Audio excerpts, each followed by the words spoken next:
NFL's Week 12 was quite the roller coaster, and well, we'd be lying if we say that it wasn't expected since November is nearly over. With the end fast approaching, one game can make or break the entire season. Now, with everything going on, it might be hard to stay on top, but don't worry. In today's video, we'll be giving you all the updates of Week 12 and what's been going on in the game. First up, here's what you need to know. Things have been hanging by a thread, and it's definitely not a good time to be a football fan, not unless you like to have your brains rattled. Yep, that in no way is an understatement, since we recently saw the LA Chargers move above 500 with their two-point conversion. Carr.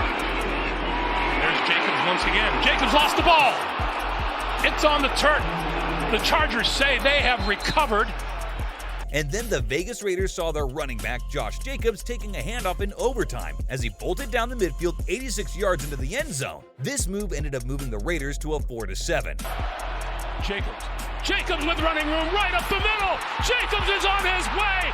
The Raiders are going to win this game. Now that was dramatic. So what else has been going on this week? Well, we got all the juicy updates right here. Starting with Zach Wilson might have to get used to the sidelines. Last week we saw Wilson give the word dreadful a whole new meaning through his performance. And what's even more interesting about this is that there was a complete lack of accountability on his part. So as one would expect, this resulted in the coach of the New York Jets, Saleh, sending him to the benches while getting Mike White on the field to replace him. And what do you know? It actually turned out to be a good idea. And what has been a miserable day of offense for the Jets. 2nd and 7, Wilson's pass is caught. Berrios in the sun. In a showdown against the Chicago Bears, he ended up scoring 22 of the 28 passes for a whopping 315 yards. Along with this, he also completed 3 touchdowns. So even though the overall win wasn't too impressive, we can say that White in a way allowed the team to reach their potential, something Wilson has yet to achieve. And if you take a look at their stats, you'll be surprised to see a major difference. White has had 4 starts with the New York Jets where he managed 2 300-yard passing games which both ended in victories. And as for Wilson, his 20 career starts haven't been nearly as good. The player's only been able to get 1 300-yard passing game, which he, by the way, ended up losing. So no one would really be surprised if Wilson's presence becomes one of the staples of the sidelines. Control and just trying to get better every day, and the trade stuff is kind of out of the player's hands. It's a 1st and 10 throw, 2 more. Tripped up on the play by linebacker Logan. Because the way we're seeing things, it appears that White might just be their best chance at coming close to a top position. Following up, letting go of Aaron Rodgers might be easy after all. The recent loss Green Bay Packers faced at the hands of the Philly Eagles might be a tad bit embarrassing. But hey, all hope's not lost. This loss might just have been a blessing in disguise, since it allowed the team to really size up Jordan Love and see how he'll be able to take charge in the future. While the Eagles were busy maintaining NFL's best record by pursuing 363 yards, the end might just have been the silver lining Packers were not expecting. Aaron Rodgers had to leave due to a rib injury somewhere in the 4th quarter. Now, this is some pretty bad news for the player since he was already playing with a broken thumb. And get this, Rodgers did try to tough it out and play with the rib injury, but turns out that it just became too painful and limiting. This is still... Something's going on with Aaron Rodgers. Yeah, absolutely.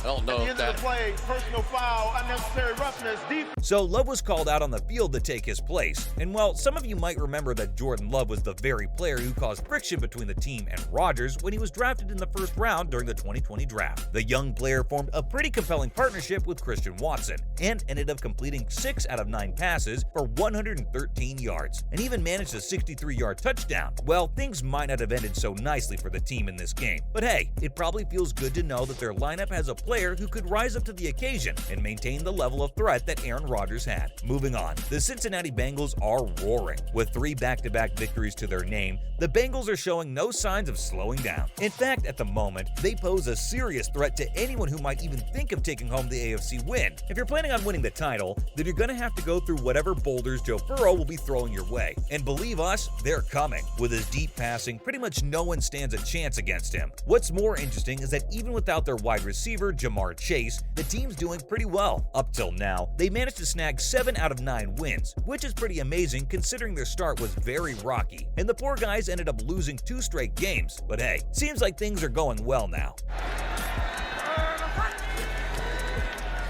Burrow has time and open. Catch made. First down, Jamar Chase. All players have their eyes set on the prize, and they're not letting anything stop them. This is saying something because, if we're being honest, the Bengals have had their fair share of problems this season. First, it was the absence of Chase, and then Joe Mixon, their starting running back, had to be sidelined because of a concussion. Burrow later went ahead and called it the sort of game that only great teams can manage to win. On the deflection, it's pulled in by Chase. No whistle. No one blew the whistle. And Chase is inside the 10 to the end zone. And well, we wholeheartedly agree. But hey, if we're honest, greatness is sort of expected from the Bengals since, after all, they managed to get a late season streak last year. So who's to say that it's not going to happen again? Now let's see if the inconsistent Ravens stand a chance. The Baltimore Ravens were a fan favorite team at the beginning of the season, but right now, they're neck and neck with the Cincinnati Bengals. If we're being completely honest, their games have been extremely chaotic recently. Sometimes the team plays like it means business, and they're going to take home the win with little to no opposition. But in the next moment, it seems they've forgotten what the word offense even means. And please, don't even get us started on everything that goes wrong with their defense. Plays for Lamar Jackson. 3rd and 15 for Jackson, looking deep.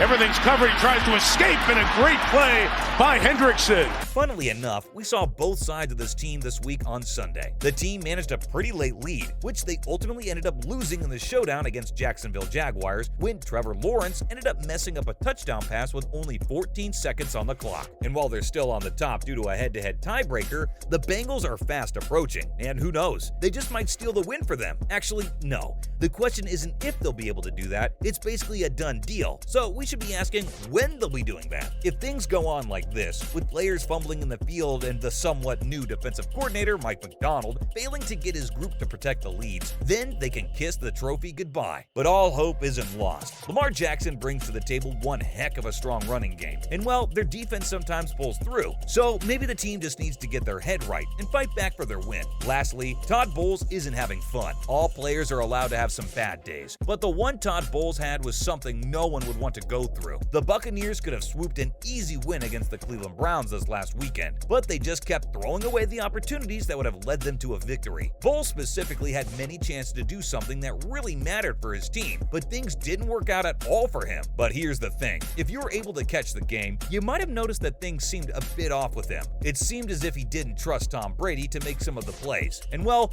Bowles went on to give unconvincing explanations after the game. The game ended up going into overtime, which proved to be terrible for the Buccaneers. And we're not just talking about the results. Nope, it actually resulted in the injury of one of their best players. Yep, we're talking about Tristan Wirfs, the best defensive lineman the Bucs have. He ended up sustaining a left leg injury. Things are looking pretty bleak for the team, and while they might manage to play well in their division, it's hard to say whether they might make it beyond that. And well, if they want to do that, then the team really needs to get things together. And as for Todd Bowles, he needs to get out of his own head. That's a wrap for this video, folks. Did we miss out on any of the major drama? Who do you think is a strong candidate in each division? Let us know what you think in the comments down below. Make sure to give this video a thumbs up and subscribe to our channel for more awesome videos like this. See you in the next one with the latest updates.